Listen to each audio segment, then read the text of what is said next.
Olá, meus queridos irmãos e irmãs. Espero que esteja tudo bem com vocês. Nós estamos aqui para a nossa próxima aula, que é a comunhão dos santos. Lá no Evangelho de João, capítulo 1, versículos de 1 a 10. Vou pedir que depois você, por gentileza, leia este texto, que ele trata deste assunto tão importante para nós hoje aqui. Como aqui eu não tenho muito tempo, então eu vou direto para a minha introdução aqui da minha aula com vocês.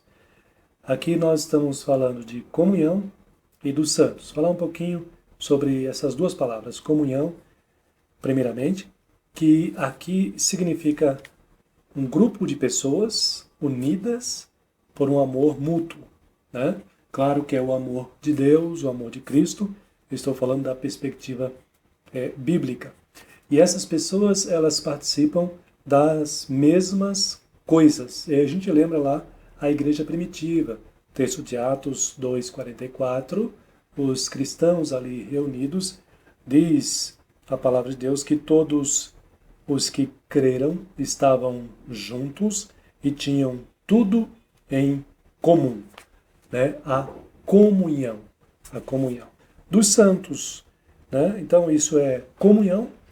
E o santo significa, na palavra de Deus, todo aquele que crê, né? Ou seja, o verdadeiro crente, por causa da sua relação com Cristo. Ele está unido a Cristo. É interessante a gente pensar sobre isso e estar atento, porque você vai observar os autores bíblicos se dirigindo a esses irmãos, chamando de santos, né? Se dirigindo às igrejas no Novo Testamento, chamando esses irmãos de santos, aos santos que estão em Roma, aos santos de Corinto. Então você observa aí, depois você pode conferir também, Romanos capítulo 1, versículo 7, 1 Coríntios capítulo 1, versículo 2, Filipenses 1, versículo 1, o apóstolo Paulo se dirige aos crentes chamando de santos.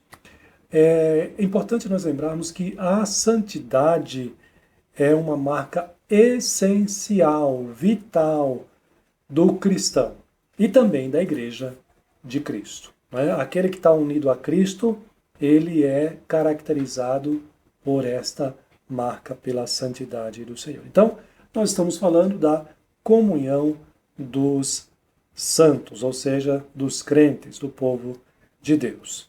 Essa comunhão com Cristo, ela é representativa, né? A primeira característica dessa comunhão com Cristo, nós dizemos que ela é representativa. E por que que ela é representativa? Porque Jesus Cristo nos representa diante de Deus e diante também da sua justiça. A justiça de Deus que apontava para nós, nos condenando por causa dos nossos pecados. Cristo nos representa agora diante dessa justiça. A obediência perfeita de Cristo à lei de Deus é como se fosse a nossa própria obediência. Aqueles que estão em comunhão, que estão unidos a Cristo, podem desfrutar da obediência de Cristo como sendo a sua própria obediência.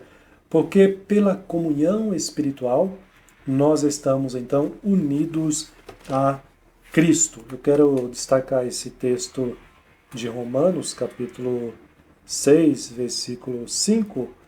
O apóstolo Paulo, falando a esse respeito, ele diz o seguinte a esses irmãos e também a nós. Olha só. Porque se fomos unidos com ele na semelhança da sua morte, certamente o seremos na semelhança da sua ressurreição. Sabendo isto, que foi crucificado com ele o nosso velho homem, para que o corpo do pecado seja destruído e não sirvamos o pecado como escravos. E aí ele conclui, portanto, versículo 7, quem morreu está justificado do pecado. Ou seja, a justiça de Deus não nos condena mais, porque Cristo, com a sua morte, e ressurreição ele nos justificou. Então, essa comunhão ela é representativa pelo fato de Cristo nos representar. É uma união simbolizada, como nas Escrituras, por alguns exemplos, algumas ilustrações que Cristo faz, como, por exemplo, quando ele fala da videira e dos seus ramos, né? Nós estamos tão unidos a Cristo como os ramos estão unidos à videira, João capítulo 5. A união também, essa união ela é retratada também como os membros de um corpo, né? O cabeça e os membros. Nessa união com Cristo, Cristo é o cabeça e a igreja são os membros do corpo. É uma união em que o crente tem uma relação de subordinação, né? E de dependência do Senhor Jesus Cristo. Nós não estamos unidos a Cristo em pé de igualdade, nos tornando iguais a Cristo. Não. Nós estamos unidos a Cristo em sujeição, em subordinação e dependência do Senhor, reconhecendo o senhorio dele. Então, ela é simbolizada por esses aspectos. A base dessa união, qual que é o fundamento, né, dessa união? Nós vamos lembrar aqui da aliança da graça, né? A base está nos termos da aliança da graça. Deus fez uma aliança lá atrás, no início, com Abraão, né? E essa aliança já apontava para Cristo Jesus. Aliás, desde Gênesis, né, Gênesis 3,15, já quando se trata do plano da redenção, ele não poderia ser executado a parte de Cristo, né? Gênesis 3,15 diz que a serpente feriria o calcanhar e o descendente da mulher esmagaria a cabeça da serpente. Então, essa aliança da graça, ela foi ratificada com o sacrifício de Cristo, o seu sangue sendo derramado, né, na cruz do Calvário. Então, é interessante que aqui eu me lembro do texto de Malaquias 3, versículos de 1 a 4. Por que esse texto é importante? Porque os judeus estavam reclamando para Deus e acusando, inclusive, Deus de não cumprir com a sua justiça, e aqui envolvia, inclusive, a promessa feita, né, da aliança de enviar o Salvador, e esse povo estava acusando Deus de ser injusto e não cumprir com a sua aliança. E aí o profeta Malaquias é enviado para falar da parte de Deus e é dito o seguinte, Malaquias 3, de 1 a 4. Eis que envio o meu mensageiro, esse mensageiro aqui é João Batista, que vem preparar o caminho, que preparará o caminho diante de mim. De repente virá ao seu templo o Senhor, a quem vós buscais, o anjo da aliança, a quem vós desejais. Eis que ele vem, diz o Senhor dos Exércitos. Mas aí ele diz, mas quem poderá suportar o dia da sua vinda? E quem poderá subsistir quando ele aparecer? Porque ele é como o fogo do ourives e como a potassa dos lavandeiros. Assentar-se-á como um derretedor e purificador de prata.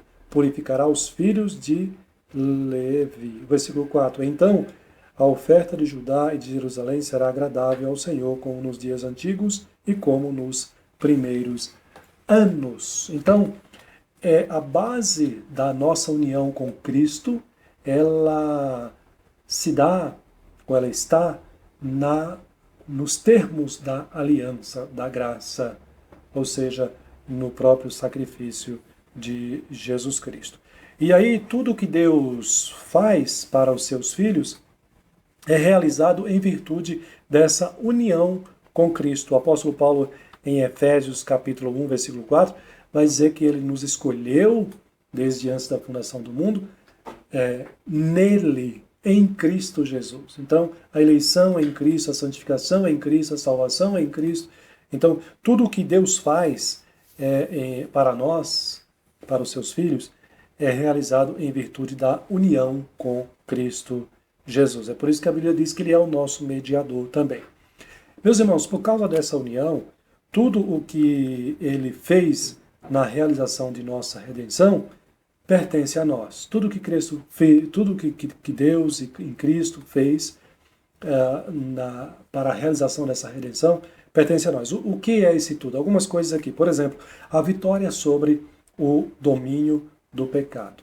O pecado, para o crente, o pecado não o domina mais. Isso é muito claro nas Escrituras, na Epístola de Paulo aos Romanos, por exemplo, né, que eu cito aqui também, capítulo 6, capítulo 7, Gálatas capítulo 2, versículo 20, Colossenses 3, de 1 a 2, todos esses textos vão mostrar esses benefícios que Cristo adquiriu no seu sacrifício, no cumprimento do plano da redenção, e que isso agora pertence a nós. É dos crentes a vitória sobre o pecado. O pecado não domina mais. Quando nós caímos por falta de buscar a Deus, de um esforço maior, de uma consagração maior. Não é mais porque o pecado nos domina, nós fomos libertados do domínio do pecado. As bênçãos da ressurreição também pertencem a nós. Foi para nós que Cristo conquistou. Então, o apóstolo Paulo vai dizer que ele é as primícias dos que dormem. Né? Ou seja, os crentes que morrem em Cristo já têm a garantia da sua ressurreição, porque Cristo já ressuscitou. Então veja, a ressurreição para a vida eterna, como está aí, né, é para os crentes, são benefícios que Cristo conquistou. Então, por causa dessa união com Ele, nós temos esses benefícios que Cristo conquistou na redenção, pertencendo a nós também. O outro ponto fala de algumas implicações dessa união com Cristo. Se você está unido a Cristo, então veja aqui, se atente a essas implicações. A primeira delas é a questão da obediência. Né? A obediência nos leva à santidade também, uma vida de santidade. A Bíblia, em vários textos, mostra esse ensinamento. Deus nos escolheu e nos uniu a Cristo para sermos santos. Aliás, aquele texto lá de Efésios, que eu citei para vocês, capítulo 1, o apóstolo Paulo também vai mostrar essa realidade. Nós fomos eleitos em santificação, né? E mais à frente ele vai dizer, para as boas obras que Deus de antemão preparou para os que esperam nele. Então, isso aqui é importantíssimo para nós, né?